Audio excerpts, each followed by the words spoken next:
if you're in the meeting, you need to be in the meeting. If you're writing your emails, you need to be writing your emails. Am I the right person?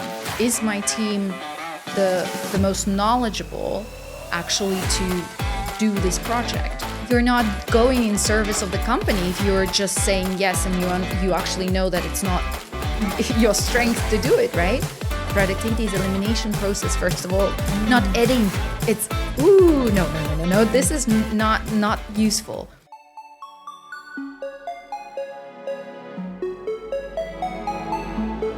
You know that feeling when you've got a million things on your plate, emails, meetings, approvals, random requests, and you are wondering, is this really the best use of my time as a leader?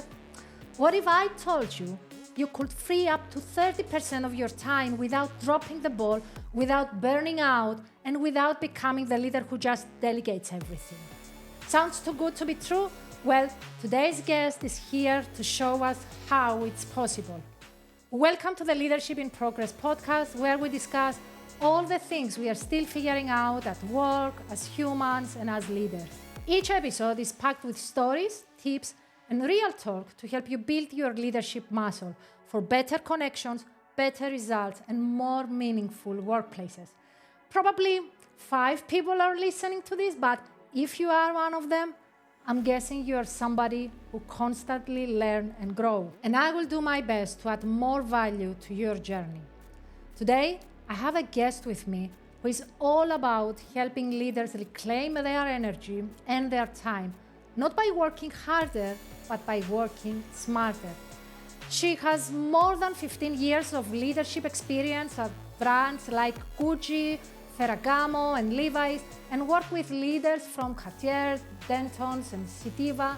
She has lectured at the Singapore University of Social Sciences and Hull Business School in London. Over 50,000 professionals follow her productivity insights on LinkedIn, and 22,000 read the Good Busy newsletter she sends every Monday. But what I love most about her, she's not just about productivity hacks for the sake of getting more done. She's about making space for all the things that really matter for the organization and after the work is done. Her name is Kate Sotsenko, the founder of The Good Busy. And today, we are talking about how you, as a leader, can save up to 30% of your time just by changing the way you work and collaborate.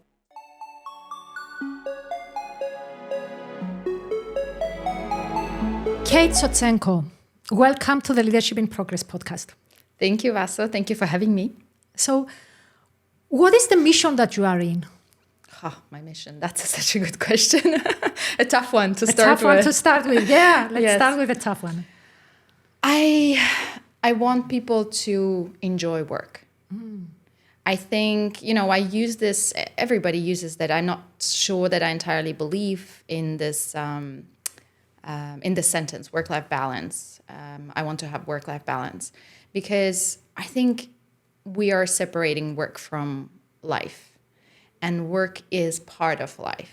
We just don't know how to enjoy it, right? And so I think that's my mission, is to help people to enjoy working. Okay, and you are also helping people save time. Absolutely, yeah. Because if you are busy with a lot of work that doesn't make any progress, doesn't make any sense, and that doesn't make you feel fulfilled, you're not going to enjoy what you're doing. And so it's all connected with time. I think that today we don't enjoy work so much because it takes a lot of time from the rest of us, right? You know, this famous sentence or people say only your kids will remember that you worked late, right? Again, I don't necessarily agree with that because my father worked late, but it's not only what I remember. I mean, I remember trips to the zoo. I remember trips to the movies. I remember going to the restaurant together. I remember traveling together. Would he be able to give all of that to me if it wasn't for work? I'm not sure.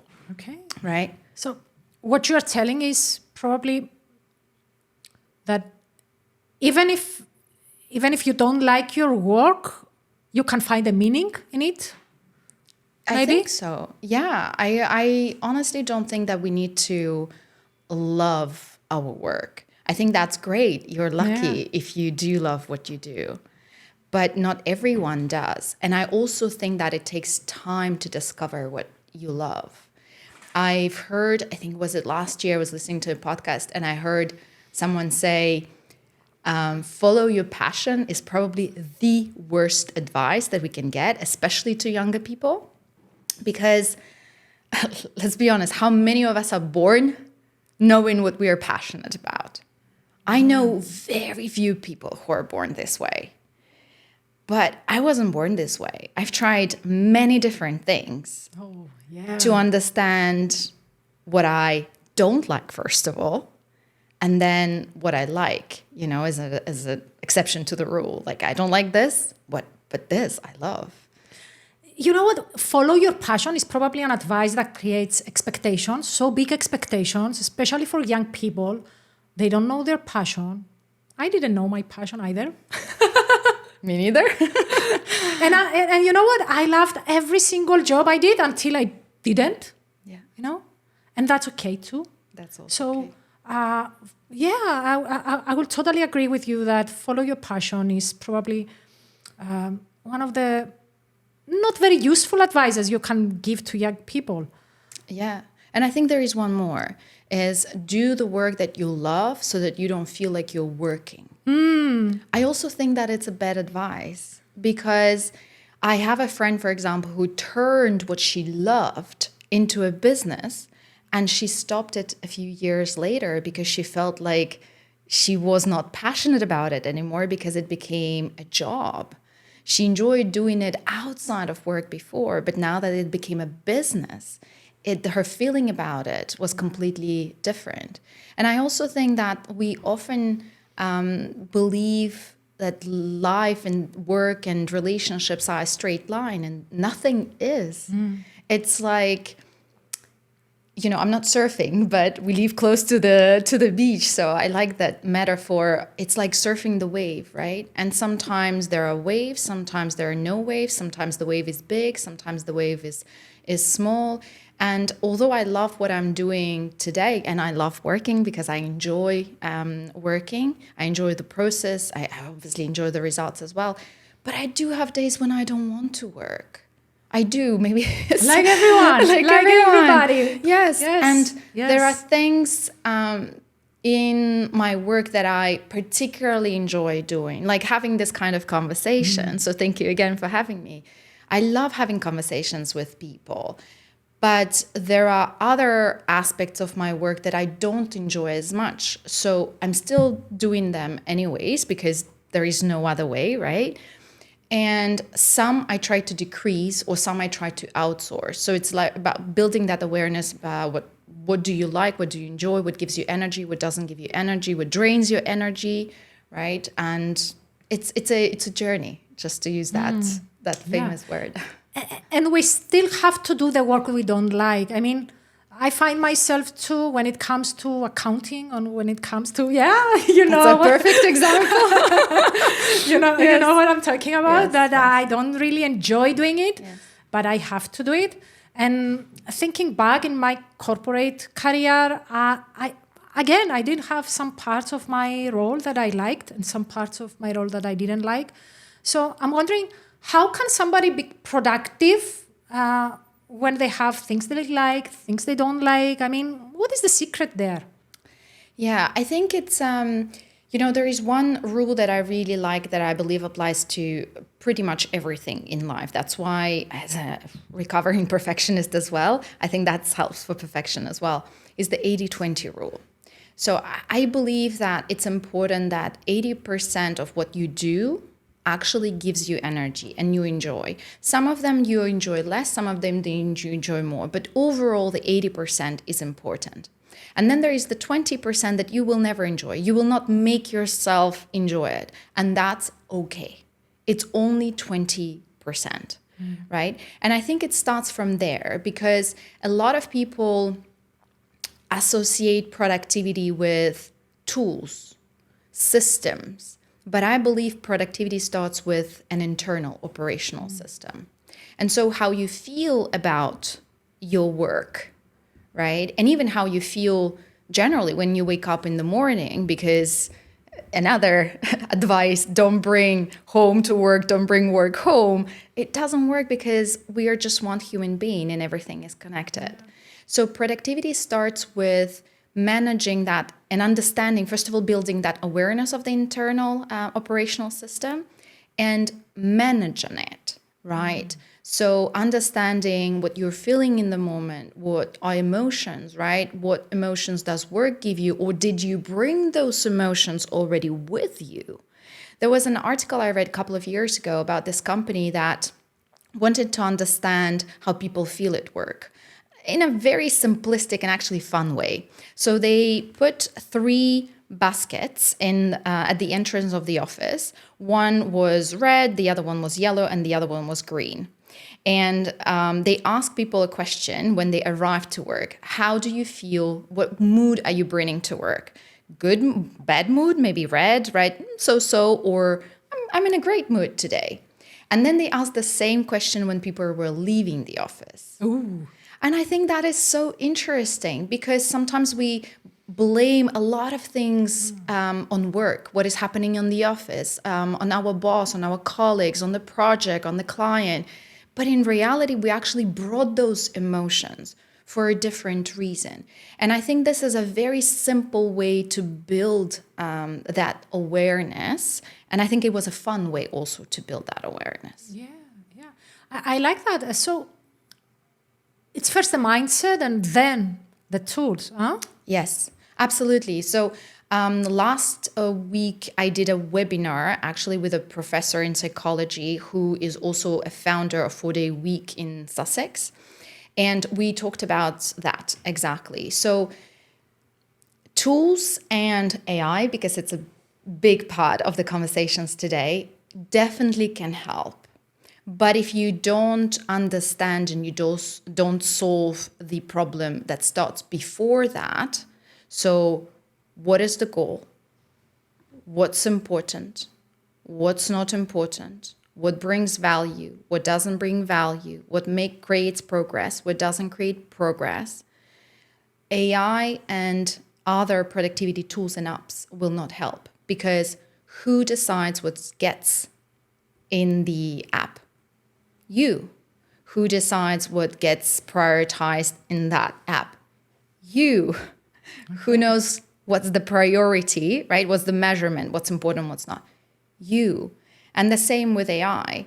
Last year I read an article in Forbes. People, over 77% feel that AI has added work rather than reducing it. Why? Because we're still doing a lot of work that shouldn't be done at all.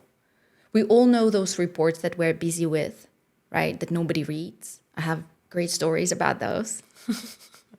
So it's really understanding, pausing. With my framework, my Good Busy framework starts with a pause. Just pause.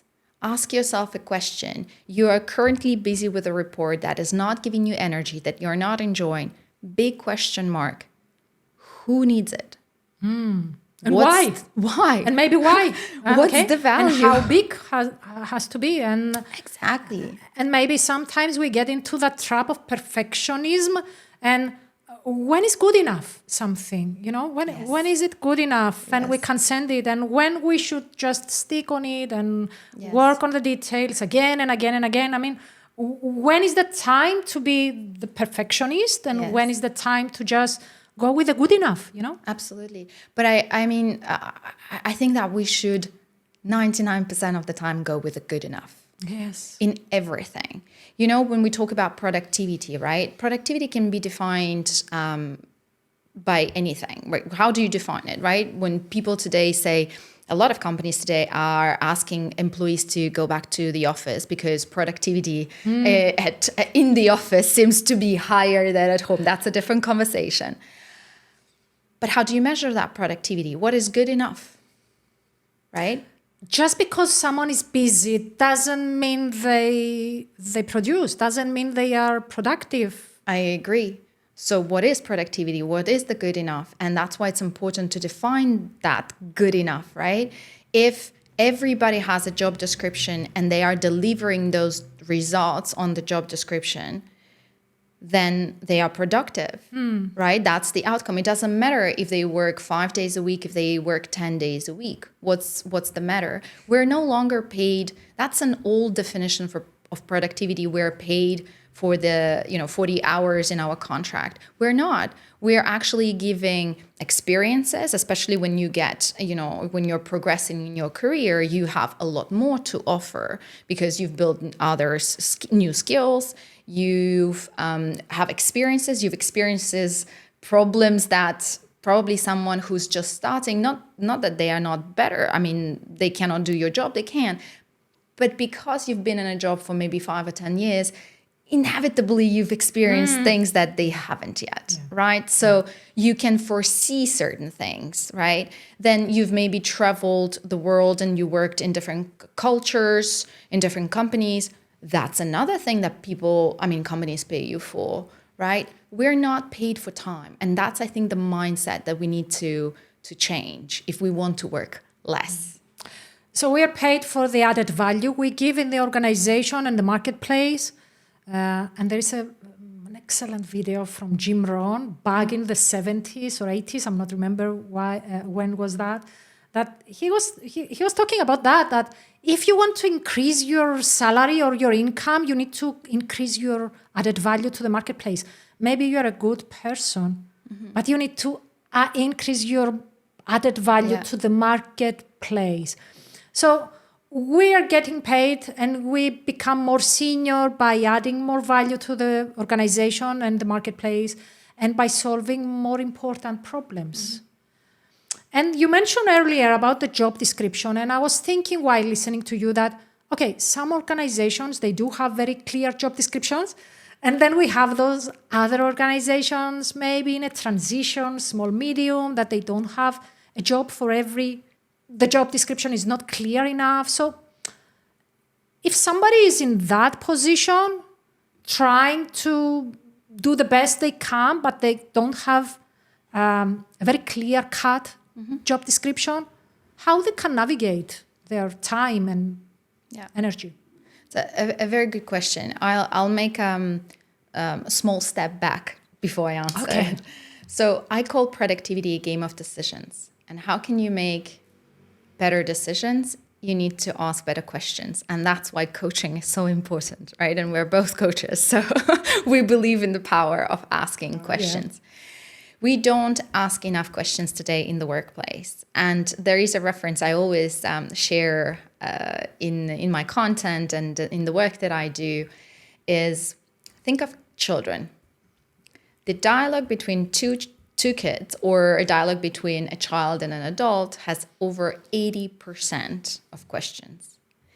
A dialogue of two adults, normal adults in the workplace has less than 25%. Oh, that's big. A big gap out there, right? Yeah. Children get a lot of what they want.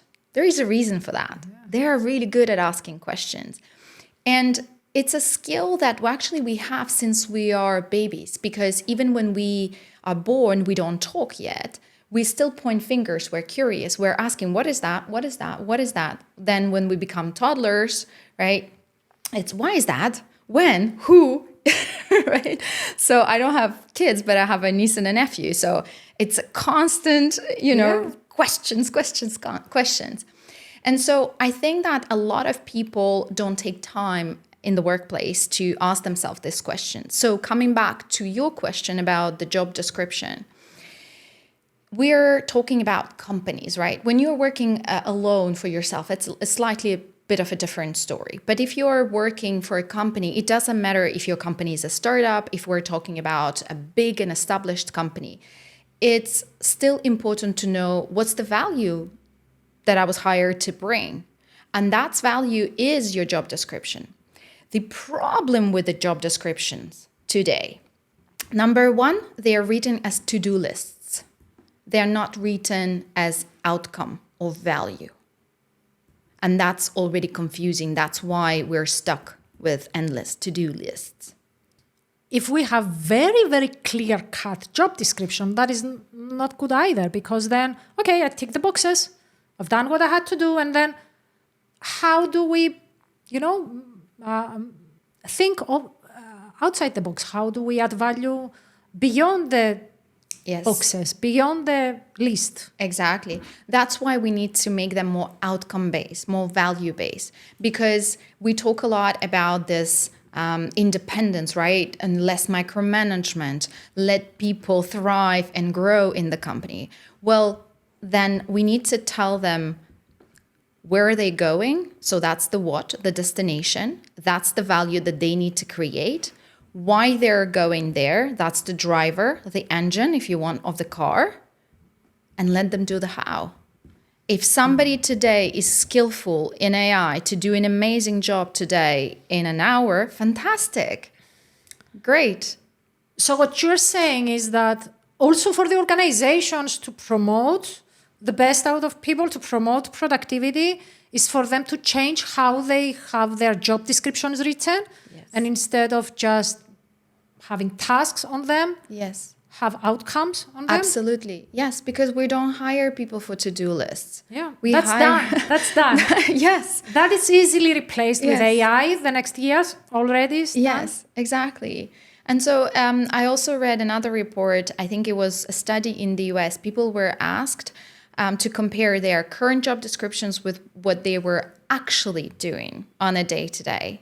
And less than 50% of people said that it matches. Majority of people say that what they are doing on a day-to-day doesn't match at all their job description. And that's also a big issue because we have those job descriptions. Maybe they were written 10 years ago. Now we need to hire for a new person because a person left or maybe somebody was promoted, so the position is open. We don't review those job descriptions. We don't take time. So we just put them there, go ahead, and that's it. It seems like the position hasn't evolved, right? Yes. So, in my last corporate experience, what we did, we reviewed our own job descriptions every year. Because our team had a lot of movement. The company had a lot of movement. The world had a lot of movement. Change is a constant. It's the only thing that we are sure about, right? So if we are not pausing to ask ourselves, okay, is it still valid? Yeah. The environment is changing. How do we change with it? Yes, exactly.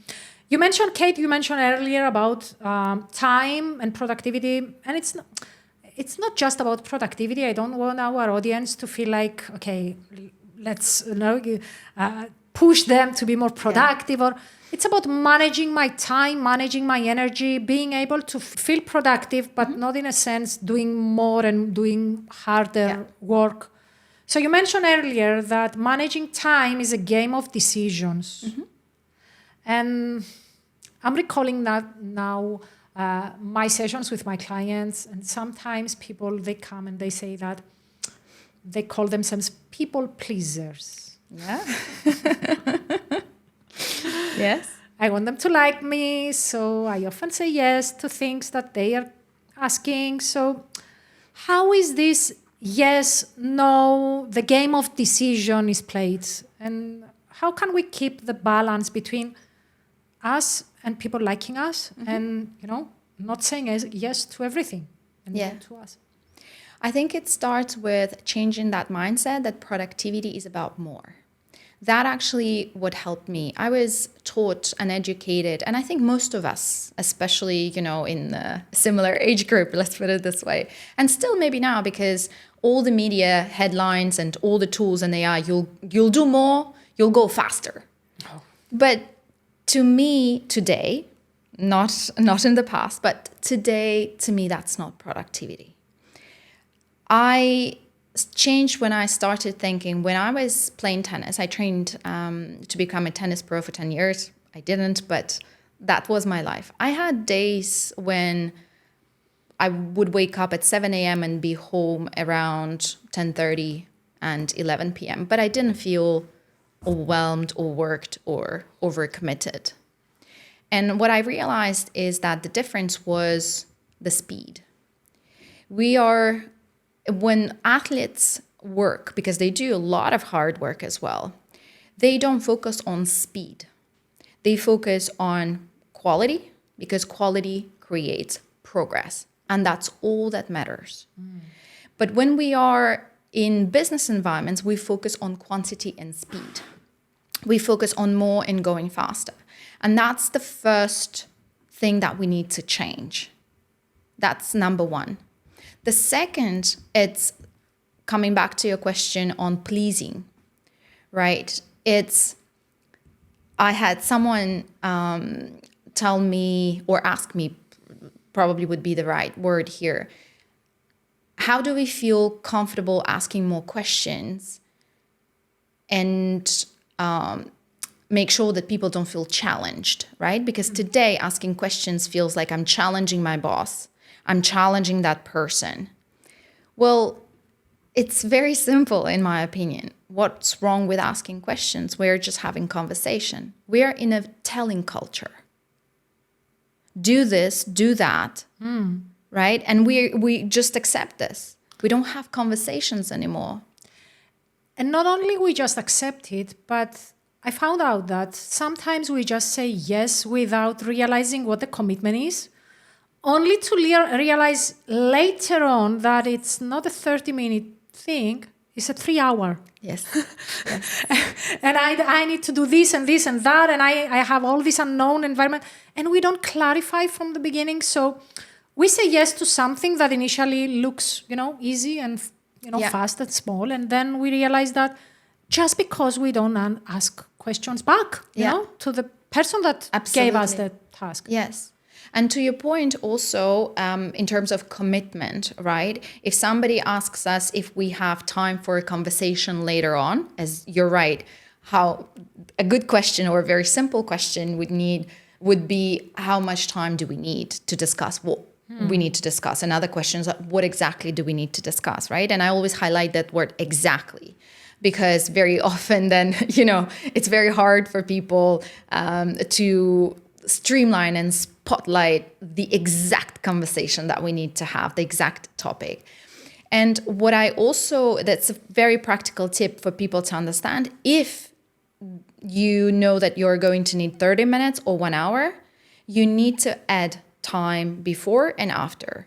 One is for you to get there or to set up, right? And then afterwards, the same thing, you're adding time to at least 5 minutes to unwind, maybe get a normal human break because we do have those needs, all of us, right? And consider maybe the time that you need to commute back.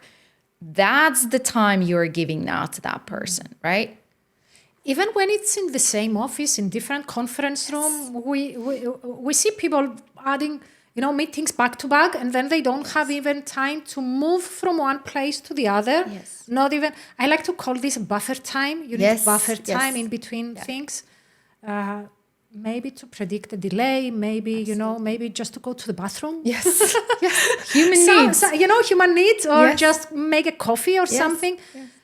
Because we end up, at the end of the day, we start every minute late because we don't have these buffer times in between. Yes, there's a research that says 40% of meetings start late because of that, right? And I also, coming back to that, understanding this internal operational system that we have. So there is this law called Parkinson's law. So it says that the work extends to the amount of time that we give to it, right? Yes. So we know that we are creatures of habit.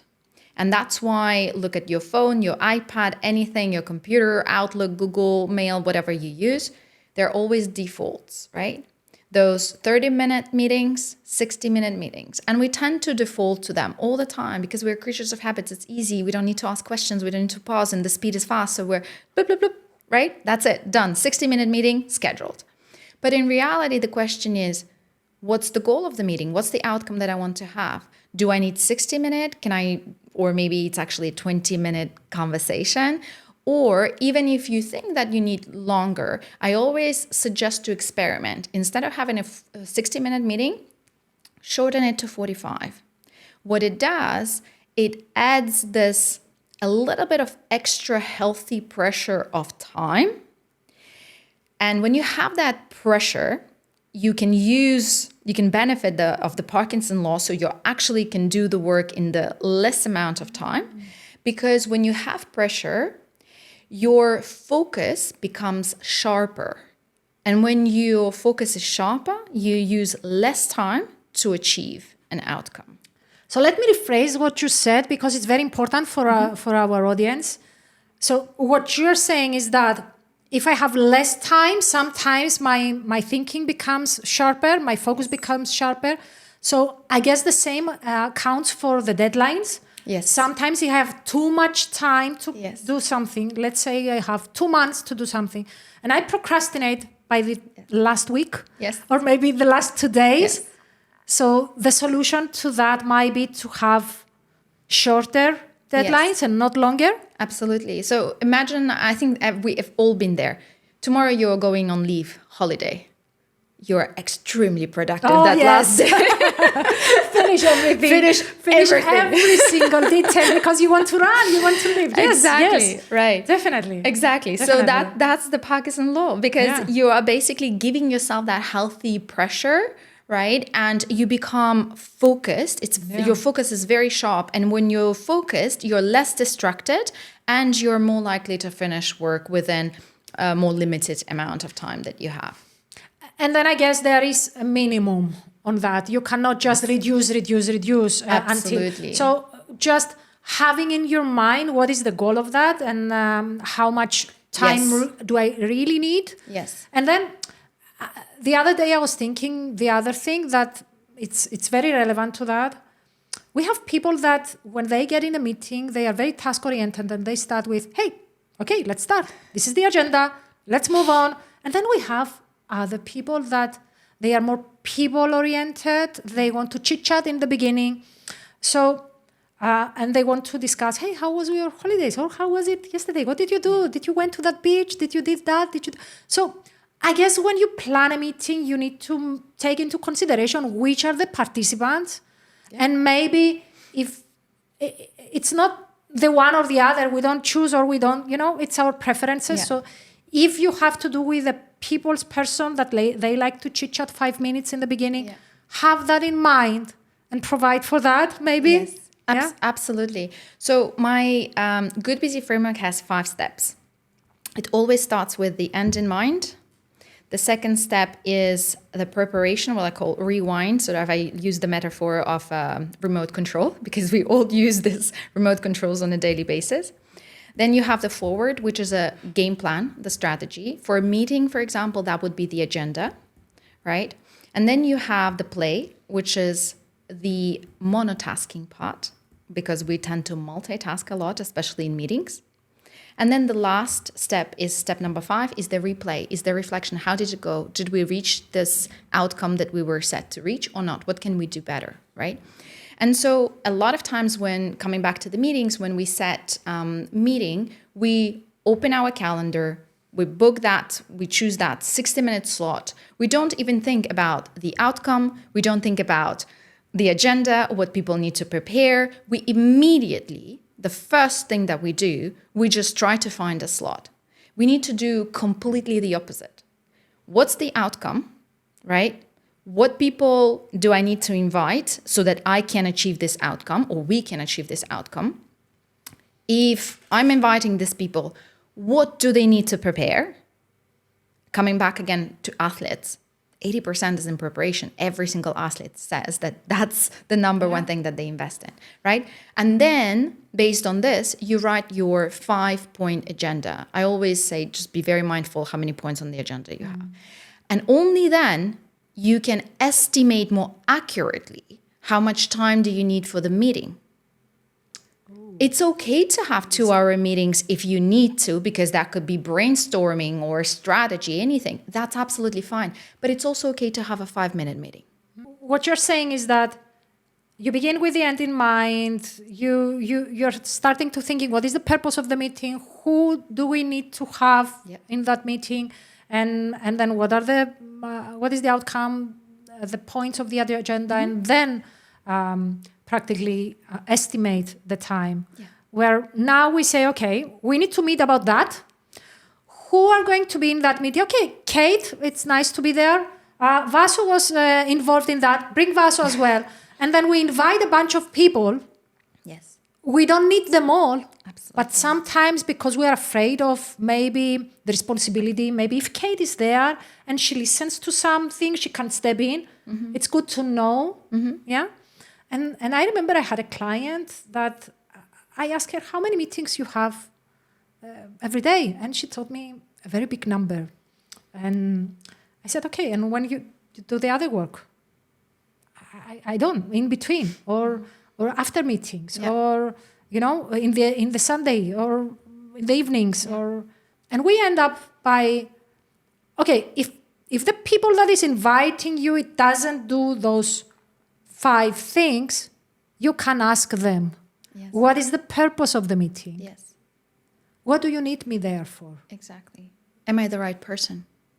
Because maybe my team member is the right person, right? Yeah. That's part of the delegation as well. And that's part of allowing your team to grow, right? Is inviting them to step into the meetings that maybe you were invited to, and that's okay. Mm-hmm. But it's your job as a leader, as a manager, to allow your team to sometimes step in for you. But that's what you do also, again, part of the framework preparation. You prepare them for that. You're not just throwing them into the ocean. Okay, go swim, right? No, you are preparing that. You're giving them 5-minute debrief. Okay, please go, attend this meeting on my behalf.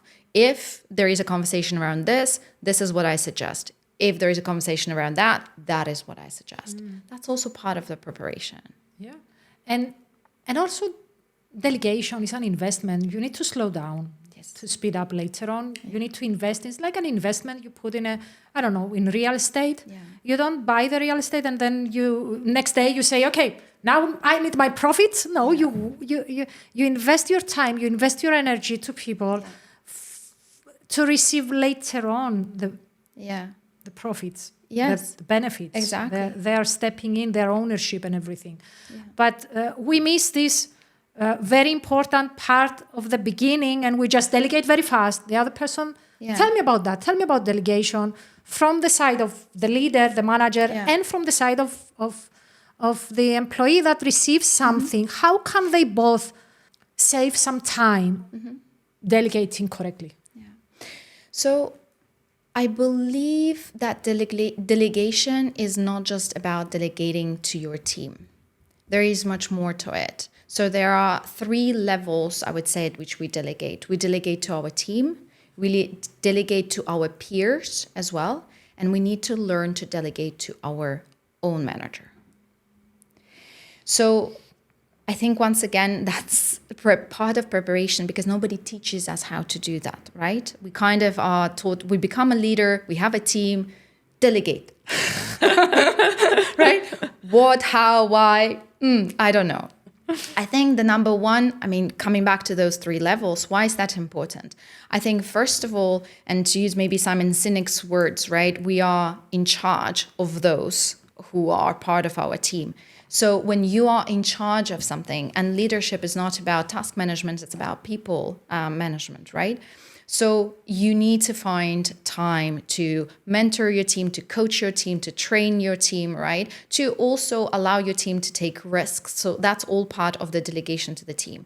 When it comes to your peers, that's why I think, again, press pause, ask yourself a question when a new task comes to your desk, especially not necessarily from your boss or maybe someone else.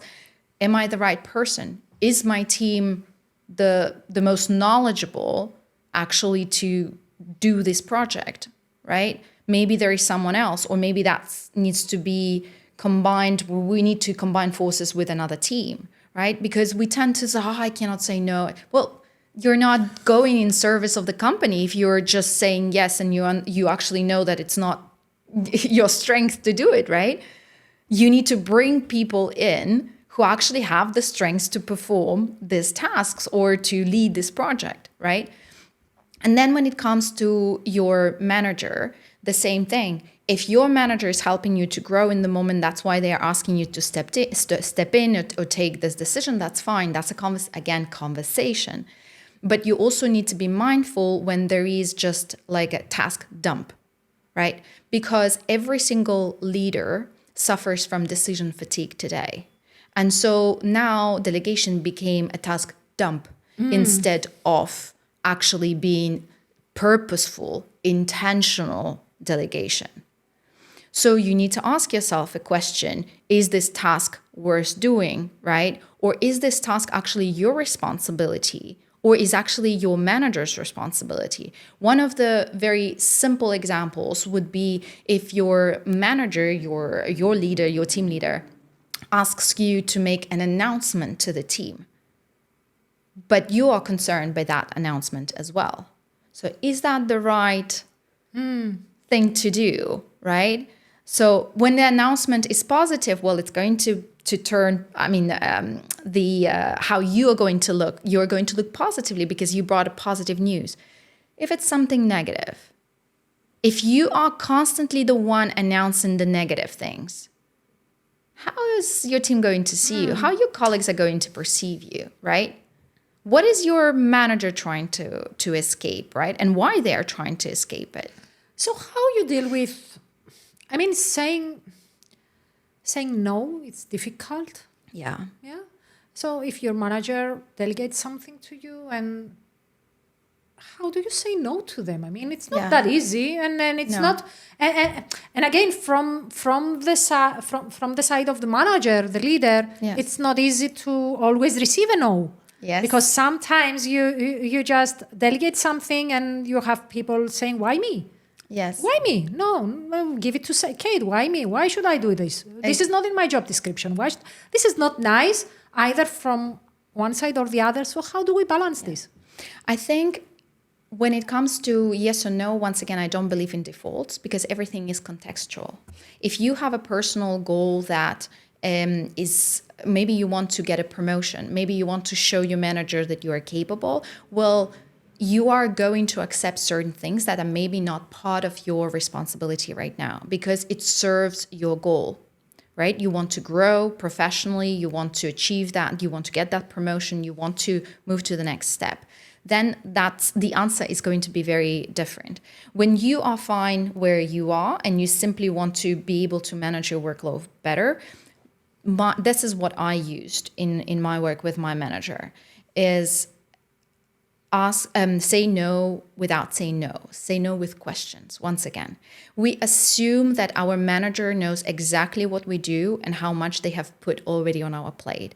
But they are busy, overwhelmed people, right? So these questions, it's again, we feel that we're going to challenge them. We're not challenging them. We're helping them to build that awareness of what is already going on.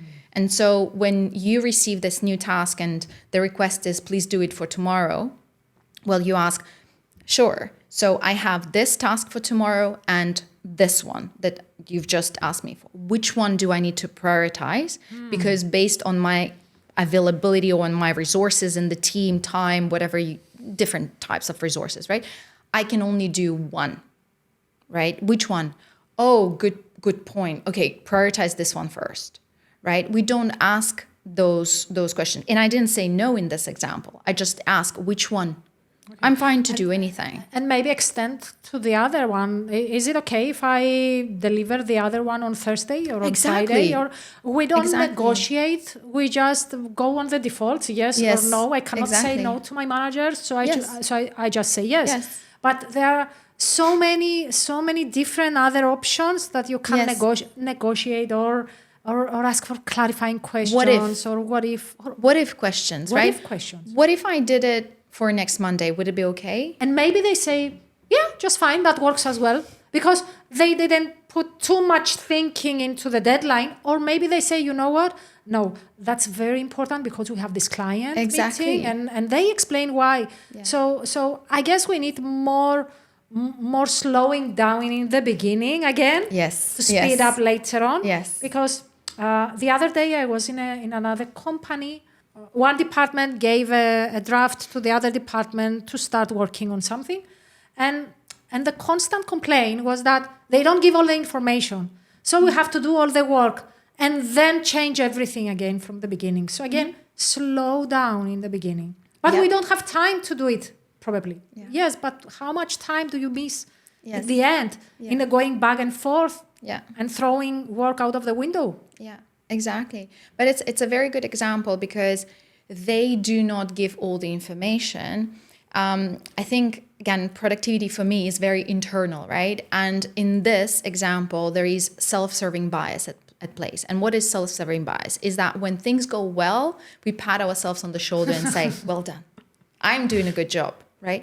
When things go south, so they're not working as we plan, it's them. We're pointing finger. Yes. Right? And here's the same. They are not giving all the information.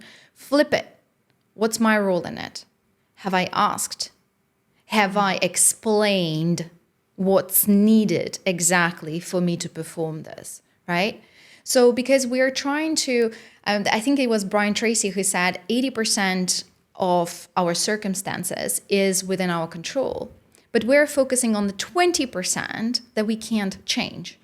But that 20% impacts the 80% of how we feel about work and how we work, right? So if only we could ask ourselves better questions, right? That's why coaching is so powerful and effective. I need to highlight it once again, because coaches ask questions that normally people don't ask themselves. And when I say people, I mean, it's including you and I. That's why I know that you have a coach and I also work with the coaches, right? Because we all have that tunnel vision and that's absolutely normal. That's human. And we need people who kind of see beyond what we don't see at the back there.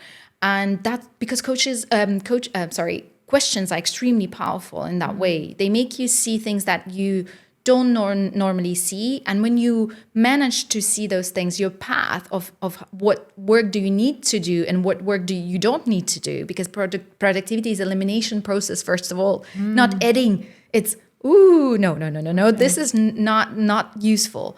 Focusing on this, that's when your path becomes clear. And you reminded me back my corporate years now when I was a sales manager and I had a sales team. And every salesperson has the same issue. Yeah. When sales are up, we did it. Yes. But when sales are down, it's the market, it's the weather, it's something else. So I guess it all comes back to that take your own responsibility. Yes. Not in terms of this is my fault, this is your fault or everything, but I love the word responsibility, that word, because it's my ability to respond actually in things when things are happening. So what you're saying is that instead of blaming others for all the work that we have, ask ourselves, okay, what should I ask? What I didn't ask? What I didn't? What yes I said? What should I do differently? So in that case, we will skip the victim mindset, at least. Yes, absolutely. There is another one. I think it's a common and popular coaching question that we ask. We ask the coachee to go on a balcony with us, right? And look at the situation from a balcony and ask them, where do you see yourself? Where are you in this equation, right? Because we can either be part of the problem or we can choose to be part of the solution. A lot of we talked about meetings earlier. How many people usually say, oh my God, this meeting was so unproductive. Surprisingly, only our meetings are productive. But whatever meetings are led by other people are not productive, right? So what role do you play? I always share with people that I work with leaders that I guide, meetings do not schedule themselves, but they also do not accept themselves, right? So before you click that accept button because you have a free slot in your calendar, right? Ask yourself, does this meeting have a goal? Yes? Great. Is there an agenda? Great. Is there a preparation required? No. Okay. Reach out. That's an important meeting. Thank you. What should I prepare to make it productive? That's when you become part of the solution. Instead of just saying yes. Coming to a meeting and you come unprepared. Or even instead of just be available all the time, because again, I'm thinking, because I was also busy all the time. Okay, if I think by myself 10 years ago, you would ask me, how are you? And I would say busy. Yeah. And not only I was busy, but I was somehow proud of being busy. Yeah. I felt important when I was busy. Because something in our society tell us or give us the underlying message that if you have time, you have no work to do, so you're not important enough. And I needed to work it through, realize the limiting belief that being important doesn't have to do with being busy. Yeah. What is your thought about that? You know my company's the good busy, right? So I do believe that being busy is good. We, again, media headlines, they thrive on negativity. And busy is portrayed as a bad word. It's something that is bad. Right now, we are busy, right? If I'm cooking for my family, I'm busy, right? I can't work. I'm busy. I'm cooking. If I am playing with the kids, I'm busy. I'm not going to attend a meeting, right? If I am in a meeting that is very important for my professional development, for my business, I can't talk to my mom. I'm busy. Doctors are busy with the patient, and that's okay. We don't say that it's a bad thing. So the thing is that because we do not ask necessarily enough questions, we are prone to a lot of cognitive biases.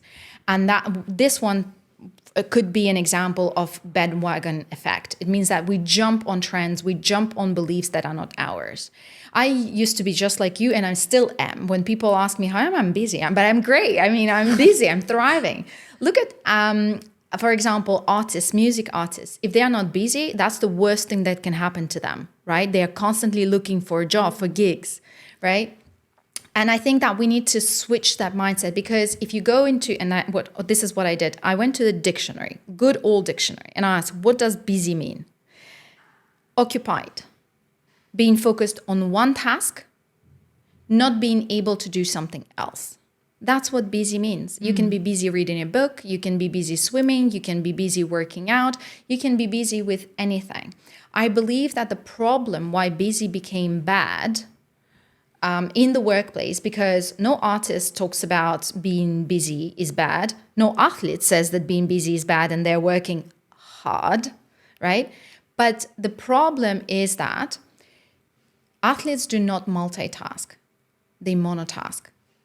And in the business world, because we are focusing on more in the speed, we tend to multitask all the time. And multitasking is not a natural way of being for a human being, because our brain is very much processed oriented. We can do well one thing at a time. There is a healthy multitasking, you can listen to music and work, for example, right? But that multitasking culture that we have, that's what keeping us overwhelmed, overworked, and overcommitted, not the busy thing. Because as a human being, we actually like being busy because that's how we feel alive. The problem is that we don't like the things that we're busy with. So what you're saying is that being busy is not necessarily a bad thing if you're being busy for the right purpose and not being busy just for the sake of being busy. Yes. Is that what you're saying? Exactly. Okay. Yes. So I like that. And then you mentioned about the monotask and how focused we are. And multitasking, and again, I have this feeling that again, multitasking is something that we wear as a badge, especially women.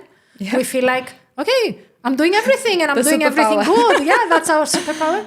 And it's so hard to change our mindset, because we feel proud that we are able to multitask, and then again, we are not physically able to multitask. Yeah. So you mentioned earlier about good multitasking and bad multitasking. Yeah. How could you define good multitasking and bad multitasking? Okay. So let's start with the bad things. Okay. What not to do. Yeah. 99% of people admit multitasking in meetings. Okay. So that's a perfect example of bad multitasking.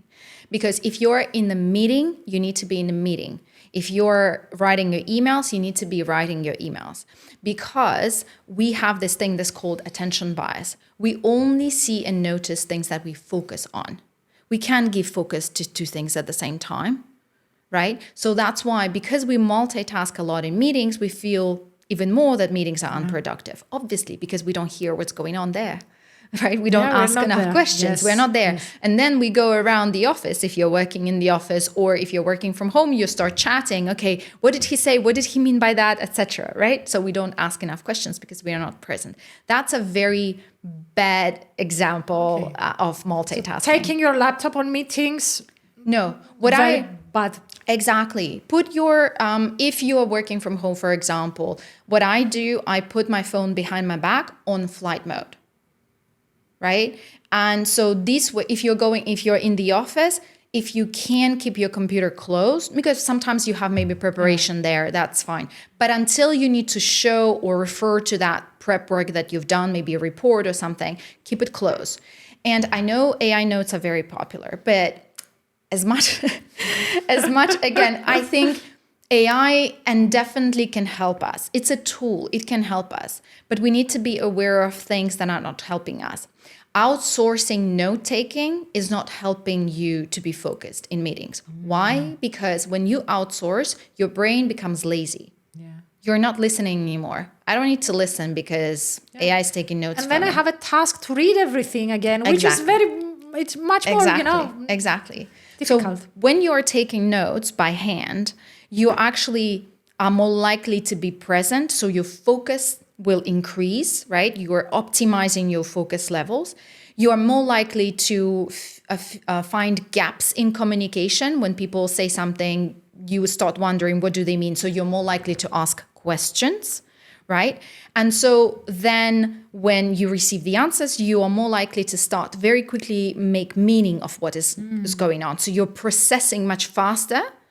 But when you're not doing that and you're outsourcing, exactly what you were saying, you still need to read all of that. You still need to make meaning of that. So you need to ask questions and then you need to process. So you're actually extending the work that you need to do, right?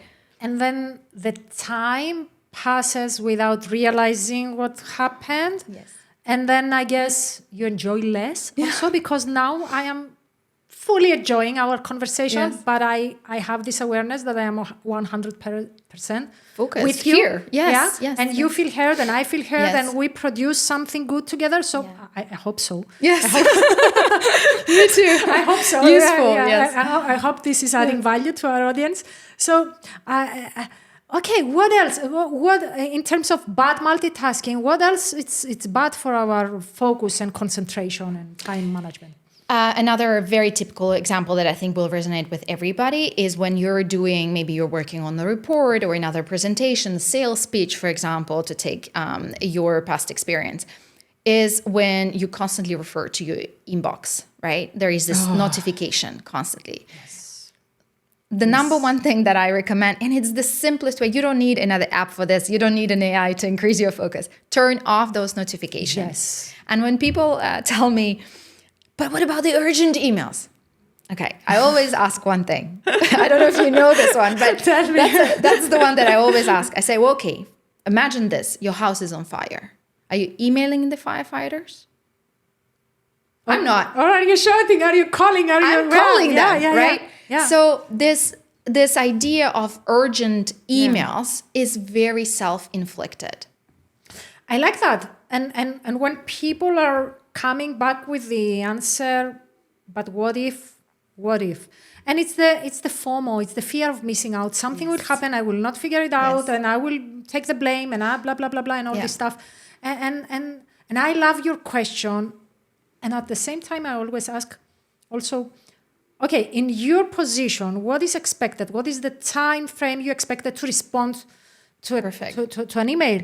And sometimes they say, I have to answer during the day. Or sometimes they say, okay, maximum 2 hours. And I say, okay, this is how often you are maybe allowed to, check in your emails. But in between, I mean, and sometimes we work with people and they start checking their emails every 2 hours just to feel safe. And then they end up saying, you know what? Nothing really happened. So I ended up checking them 2 times per day or just 1 time per day.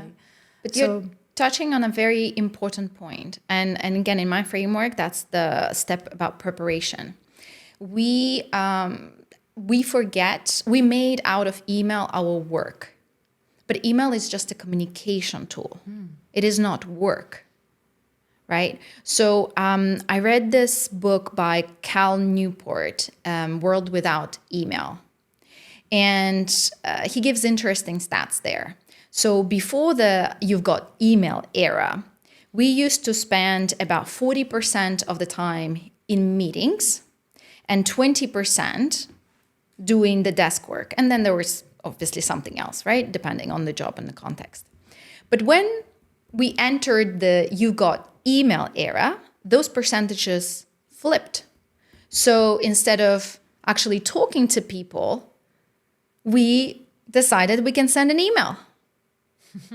So that's how email became work. And I think what we miss today, and I used to do it with my team, is to build, and you said it right, I think that's an important one. You said what is expected in your job, because roles can be very different, right? And again, context, industries, etc. I build the communication system. So this is what we use the email for. This is when we meet. This is when we have a quick call. This is when you can WhatsApp me, right? So this is how it works. And then you put the time expectation there. So for my team, when they were pressured by emails, I say, well, it is in the business where we are today, it is 24 to 48 hours. I always educated them that if you can't give a response after 48 hours, just acknowledge the email. And it doesn't need to happen via email. You can DM this person, I got your email, I need a little bit more time to get back to you. Done. Yes. And sometimes not getting back to an email just because you don't have the answer is not the solution. Nope. Then people get frustrated, they get anxious, Exactly. they don't know, Anxiety. did you read my email? Yes. You're just ignoring me. Yes. So just saying, hey, I've got your email, give me some time, I'm going to come back by the end of the week or something. Just you reassure people, and they stop, sending all these reminders.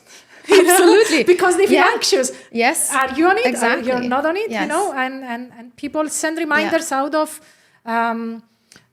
uncertainty. Yes, absolutely. Yes. That's why I say it's understanding that human operational system, right? Because if you don't get an answer after 48 hours to your email, you start feeling all those feelings that you've just listed, right? It's the same for the other person. Or are you rejecting me? Are you rejecting me? Yes. There is so much internal conversation, right? The narrative that is going on.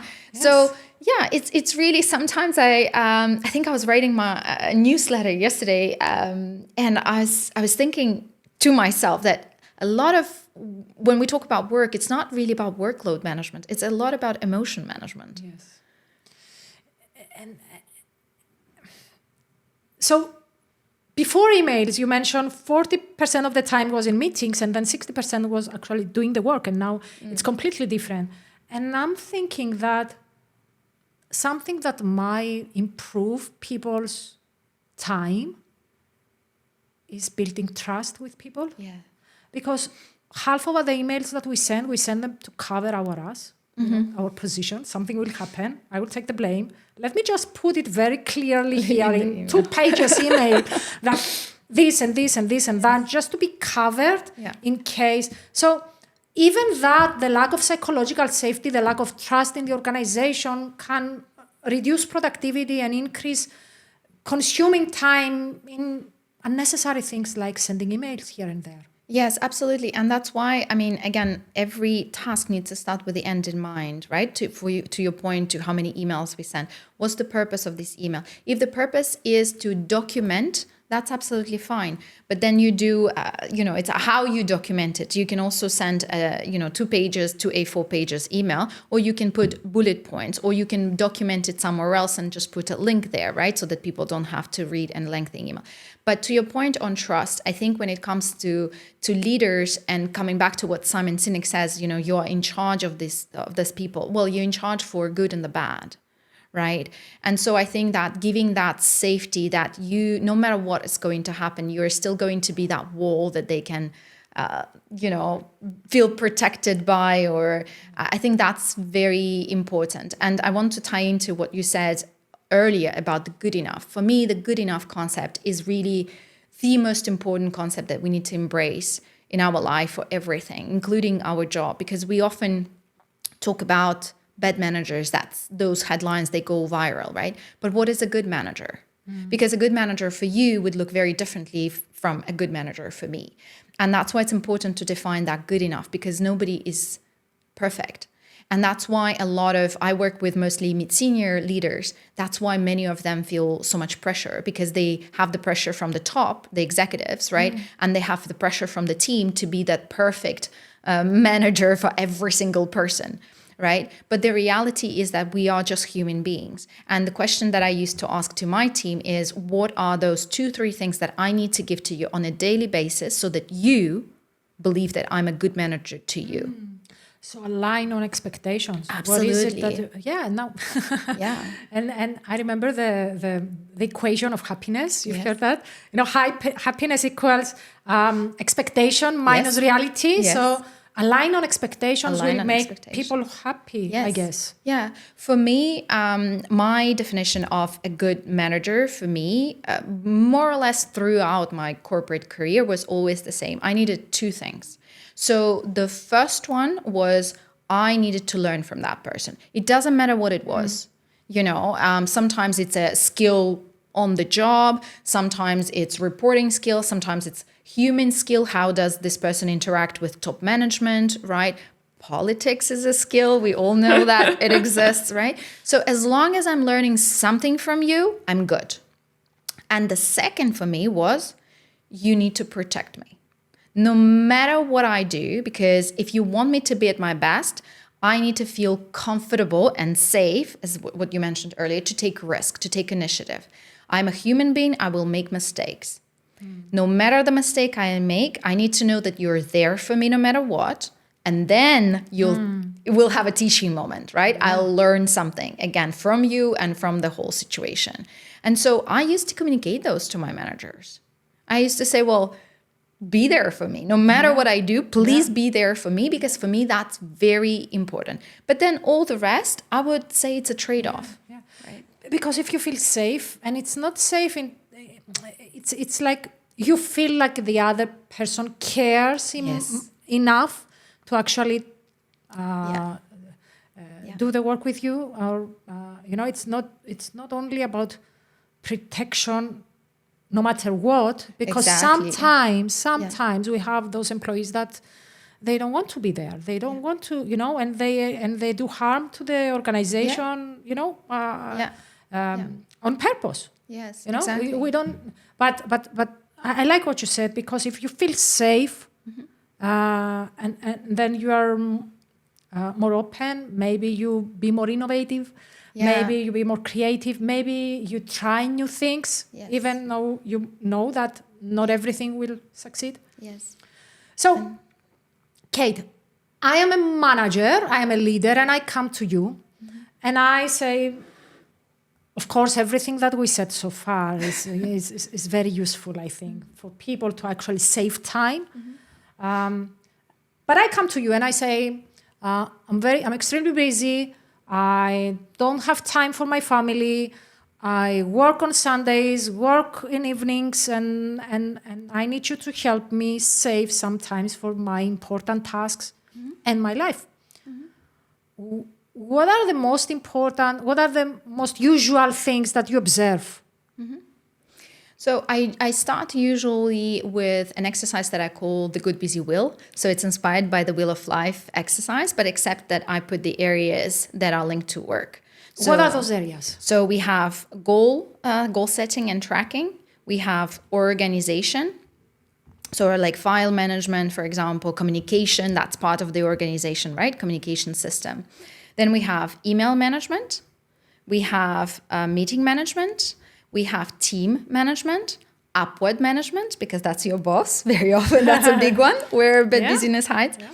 Personal growth, because it plays a huge role in how you feel at work, right? And how productive you are, because it motivates your focus and you want to learn more and you want to finish the task and you want to do. And the last one is happiness, because once again, those emotions we talked about earlier, right? How happy do you feel actually overall at work?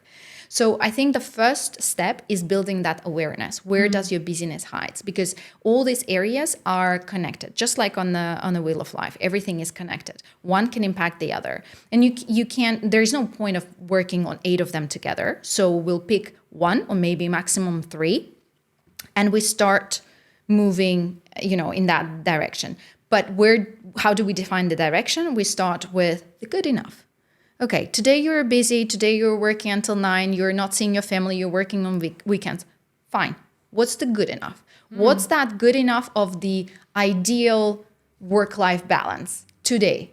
Because in a year... What is it that you want? Yes. What is it that you want to create? create? What is it that you want? Because a lot of people, I was listening also to, I think was it an interview with Oprah. And the interviewer said, well, do you believe that perseverance is really the skill to get to where you want to be? She said, yes. But before that, you need something else. You need to know where you want to be. Because if you don't know, you can't get there, right?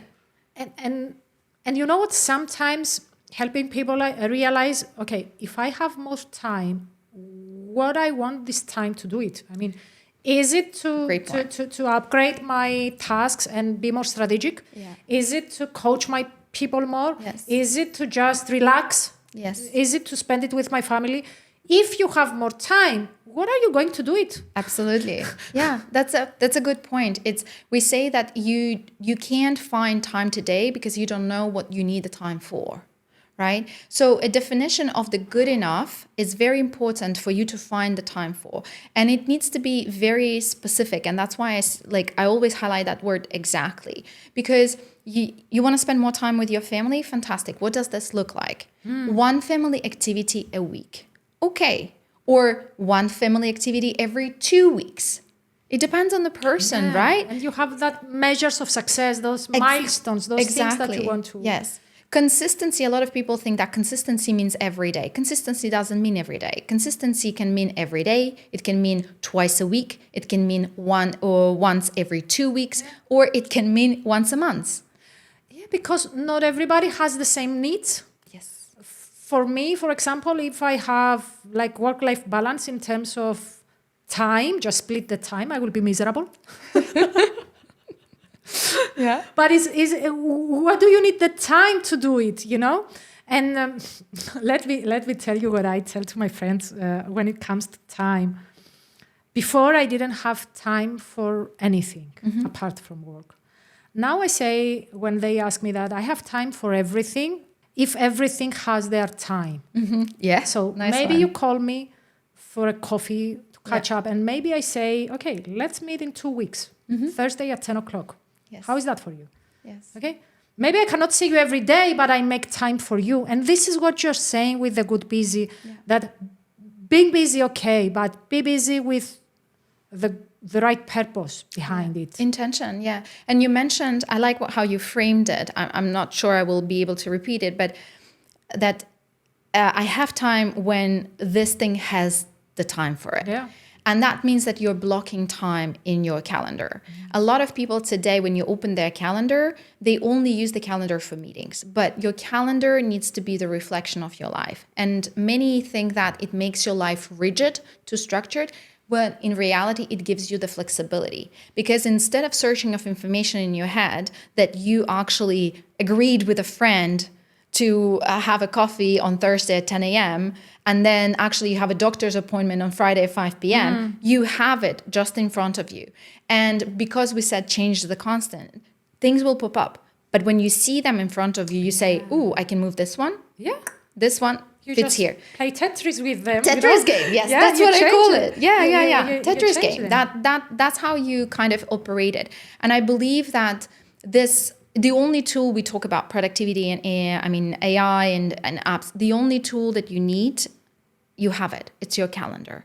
If you know how play Tetris game with your calendar, you'll become the most productive person of all. But most importantly, you will have enough time for what matters to you. Yeah.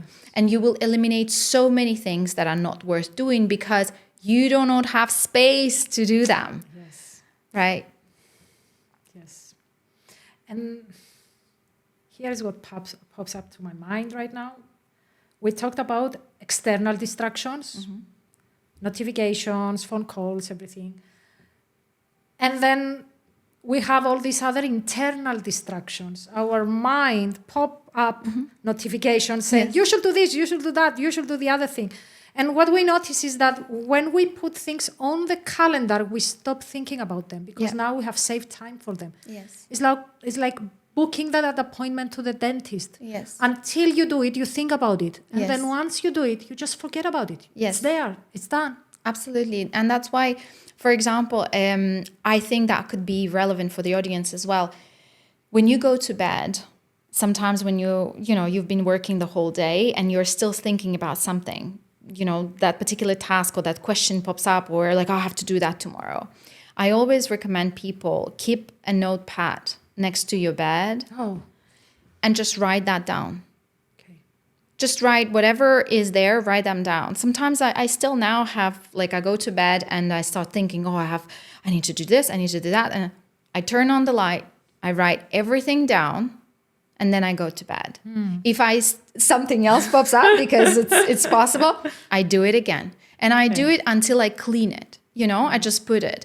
I think, I'm not sure if it's the right term to use it, but there is an author called Tiago Forte who wrote a book, The Second Brain. And that's his kind of idea, is that your brain is here to generate ideas, but it's not there to keep them. So you need to build that second brain. And what is your second brain? Is a notepad, right? It's a notepad. It can be a system that you have in your phone. For example, I use Apple Notes a lot for this. So when I'm walking, for example, I think of something, I write it down.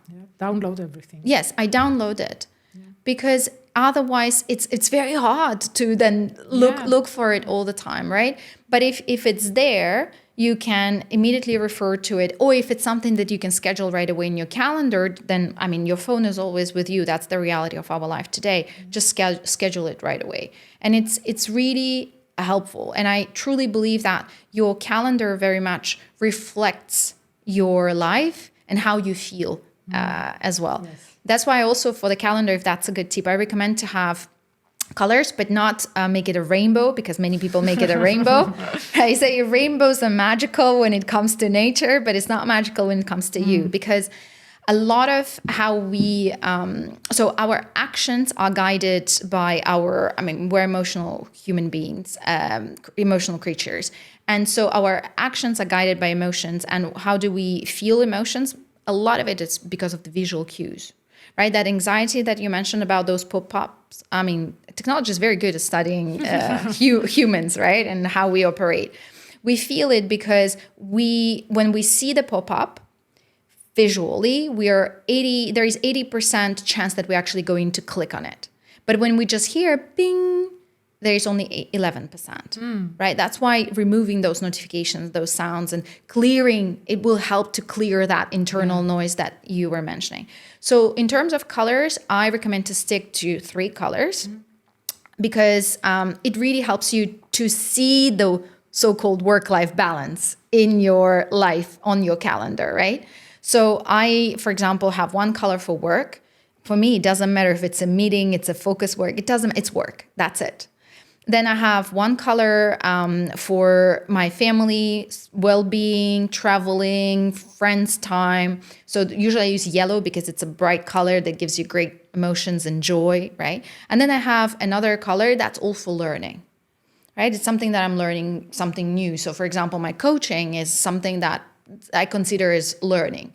So my calendar has blue for work, yellow for moments of joy and recharge, recharging that energy, because energy is part of productivity. So rest is productive, and spending time with friends and family is productive, just to flip that definition of productivity. And then green is growth, right? So it's all about learning, me becoming a better person every time.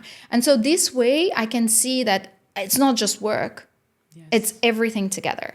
And I think the challenge today for a lot of people working in corporate organizations, they have a work calendar and then they maybe have personal activities. It's very hard to merge them because of all these IT restrictions that a lot of big corporations have. So what I used to do, I used to just do everything on my work calendar. Or what I recommend to people, because sometimes they share the calendar with their spouse, for example, will send to your work calendar an invite, right? But everything, you have one place to look at everything. Yes. Or if you have, if you're able to see on your phone both your personal and professional, then you can have two but see one, and everything is integrated. So I guess everything has to make some meaning, have intention behind it, colors, why you do what you do, what is the scope of this meeting, what is the purpose of this task, why I'm doing what I'm doing, how can I automate, how can I, so it's all about questioning. Because I like what you said earlier, that time management is a game of decisions. And for every yes you say something, you say no to everything else. You know, isn't it? Yeah, so exactly. It's the game of decisions. Kate, we are running out of time, but I'm having so much pleasure having this conversation with you. So I think I'm going to call you again to have a part B. I'm happy to do the part B anytime. So if our audience they ask for more, maybe we have a part B on the time management and everything. This is an open invitation for you. Thank you. So thank you very much for being here today with us. And what is the message that we would like to send to our audience? That they are either team leaders, supervisors, members of team, or leading team, or leading a company. What is the message? I think the message that I want to send is just try to probably leave that old definition of productivity somewhere, behind you. That productivity is all about quantity, more, and speed, and slow down. To speed up. To speed up, yes. So eliminate things, eliminate what's not important, and focus on less, because those few things will give you the quality that you need to progress towards the results that you need to achieve in the world. Slow down. I think this is the most important thing that we need today in the world overall, and especially in the workplace. It's very hard to ask good questions and to make good decisions when you are on a high-speed train all the time. We need to learn to slow down, because that allows us to pivot when we need to pivot, to look right, left, speed up when we need to, and maybe stop when we need to, slow down when we need to. So I use this metaphor of high-speed train mindset and bicycle mindset. Bicycles can go really, really fast, but they're much more agile. So slow down, focus on less, on quality and progress. Kate Sotsenko, thank you very much. Thank you, Vaso. Thank you for having me. Thank you for being here today with us. It was a pleasure. Thank you.